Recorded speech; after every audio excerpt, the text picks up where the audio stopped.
Right, mga kababayan, dito na po yung mga supporters DPRRD. Ayan.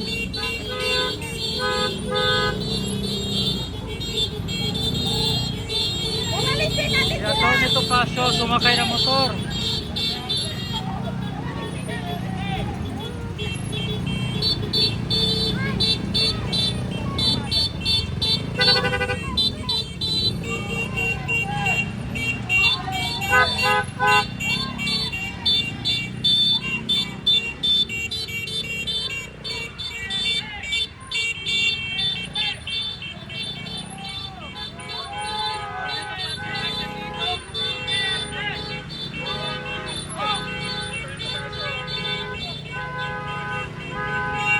Sumakay ng motor sa Torneto Pasyo.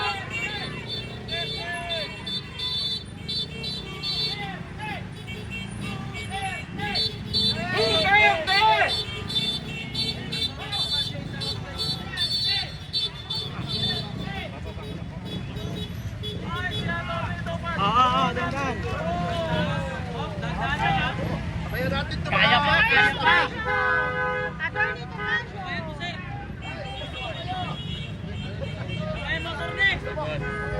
Wala tayong gulo dito. Nito Pasyo. Don't worry. Wala tayong gulo. Wala tayong gulo. Thank you. Happy birthday! Kung maapakan, matatanggal yan.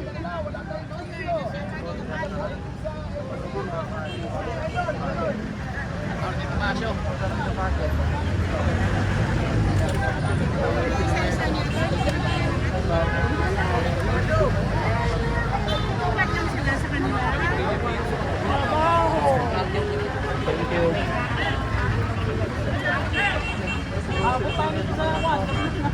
Bayo. Attorney, saan ba tayo? Saan ba tayo? Talagang susubod si Atty. kung saan sana. Pasyo! Pasyo! Senator! Senator! Dapat lang.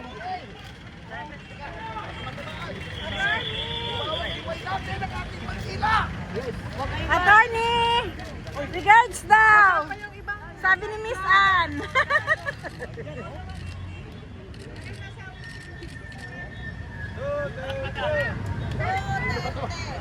Ay, ayun. Dali ka dito. Okay? Ayan na. Interview na. Interview na ba kaagad? Mamaya na ba? Oo. Mamaya na. Nagdaya ako. Umangkas ako sa motor. Oo, nakita ko umakyat ka eh. Umangkas ka agad eh. Nagdaya ako. At Attorney, ito paso yan. Kumusta kayo? Teka, tawagan lang natin si Chairman Kusi, ha?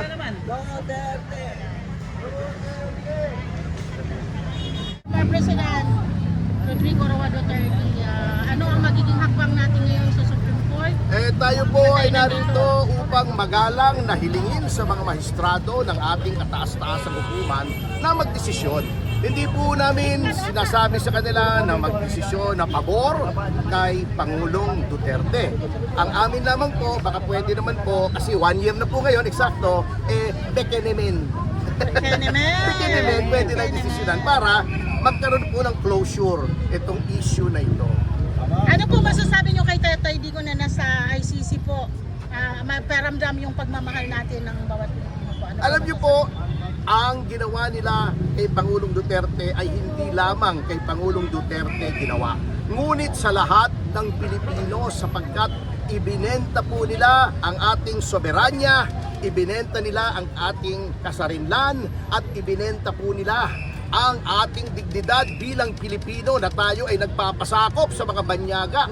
Ang ating mga mamamayan ay nililitis ng mga puti na wala namang alam sa sitwasyon dito kung bakit nagkaroon ng drug war. Yun po ang nakakainsulto at lahat ng Pilipino ay dapat mainsulto sa ginawang ito ng kasalukuyang administrasyon. Sige, mamaya pa, Attorney, ano? mamaya pa naman ako rito. Don't worry. May ipapahinga ko muna. Pahingayin nyo muna yan.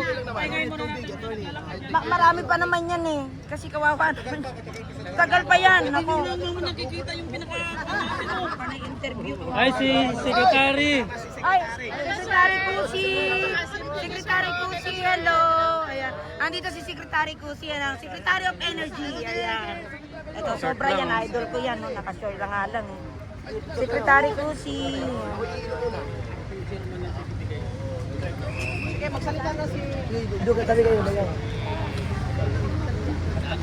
Magtulog siya sa inyo. Tapos sa po kaya kayo na eh. Akong opening, ano ang contact mo? Tayo naman nananawagan lang na kung na decision na dahil masyado ng matagal at napaka-importante ng kaso. No? Kung ano man yung desisyon, labas na lang. Para sa ganon, makausad tayo. Salamat po, Secretary Kusi. O, huwag nyo nang pressurein ha. Kasi pagod na mga yan. Kaya nyo lang maglibot-libot para support.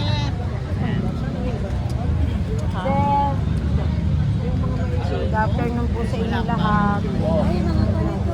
Oo, mga ano yan.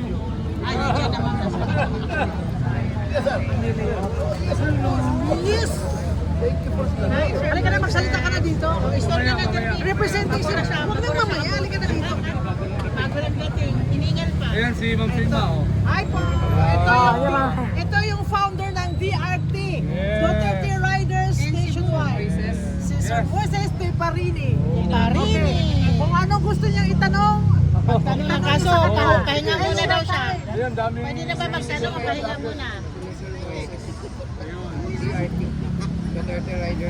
Duterte Riders Team. Siya ang pinaka-chairman nationwide. From Cebu. Diba? Maisog ang mga Cebuano. Oh, picture kayo daw. Ayun na. Ayun na.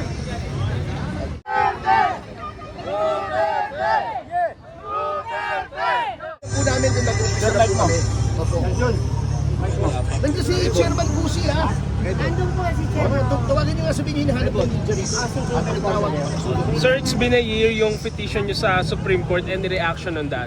Eh kaya nga po kami nandito upang magalang na hilingin sa ating mga maestrado na kasi 1 year na nga po, tulad ng sinabi nyo, pekenemen na pwede lang na desisyonan one way or the other. Wala po kami dinidemand dito na kumampi kay Pangulong Duterte. Ngunit ang amin na po ay magdesisyonan para hindi na po tayo nasa legal limbo at kung ano man ang desisyon ay makabuo na po ang Pilipinas sapagkat ang dami po natin hinaharap na mga suliranin. Pumatong pa dun sa issue ng corruption, yung gera sa Middle East na nagpataas ng gusto ng mga presyo ng mga produktong petrolyo.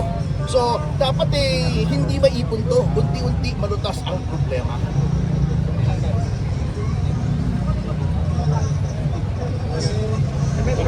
Okay, maraming salamat din mo. Hintay-hintay lang po natin yung main column. May darating pa yung isda eh. Yung isda yung Inday Sara Duterte Advocacy. Yung mga kabataan. We are alleging sa petition namin na yung ginawa kay Pangulong Duterte ay unconstitutional.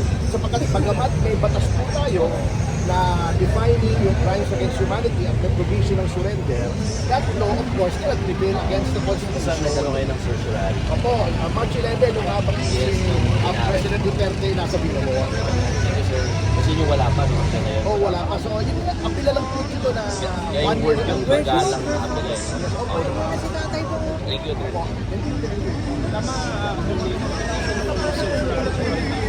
Opo, tama po.